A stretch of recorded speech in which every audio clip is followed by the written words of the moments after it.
மாண்புமிகு தமிழ்நாடு முதலமைச்சர் மு.க.ஸ்டாலின் அவர்களின் பிறந்த நாளை சென்னை கிழக்கு மாவட்டம் திமுக சார்பில் மனிதநேய விழாவாக ஆண்டுதோறும் விழாக்கள் எடுத்து கொண்டாடி வருகிறது. அதன் ஒரு பகுதியாக 16வது மனிதநேயம் விழாவாக நேற்று மாண்புமிகு இந்து சமய அறநிலையத்துறை அமைச்சரும் சென்னை பெருநகர் வளர்ச்சி குழு ஆணைய தலைவரும் சென்னை கிழக்கு மாவட்ட கழக செயலாளருமான பி.கே. சேகர்பாபு அவர்களின் ஏற்பாட்டில் மகளிர் உயர்வில் வேறானவர் வழங்கும் மனதில் தாயானவர் என்ற தலைப்பில் எழும்பூர் சிராஜ் மஹாலில் 73 மகளிர் சுய உதவி குழுவினர்களுக்கு நலத்திட்ட உதவிகள் வழங்கும் நிகழ்ச்சி சென்னை கிழக்கு மாவட்ட மகளிர் தொண்டரணி அமைப்பாளரும் 58வது வார்டு மாமன்ற உறுப்பினருமான ராஜேஸ்வரி ஸ்ரீதர் தலைமையில் நடைபெற்றது.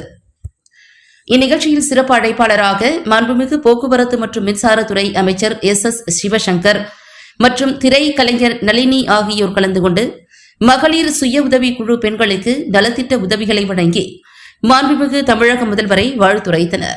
மேலும் இந்நிகழ்ச்சியில் சென்னை மேயர் பிரியாராஜன், முன்னாள் சட்டமன்ற உறுப்பினர் கே.எஸ். ரவிச்சந்திரன், மாவட்ட அவை தலைவர் ஏகப்பன், எழும்பூர் தெற்கு பகுதி செயலாளர் சுதாகர், வடக்கு பகுதி செயலாளரும் நியமன குழு உறுப்பினருமான வேலு, மாவட்ட துணை செயலாளர் புனிதவதி யத்திராசன், மாவட்ட மகளிரணி அமைப்பாளர் சுதா தீனதயாளன், பொதுக்குழு உறுப்பினர்கள் சாவித்ரி வீரராகவன், நிர்மலா தேவி உள்ளிட்ட மாவட்ட பகுதி வட்ட கழக நிர்வாகிகள், மகளிர் அணியினர், தொண்டர் அணியினர் மற்றும் தொண்டர் அணி துணை அமைப்பாளர்கள் என பலர் கலந்து கொண்டனர்.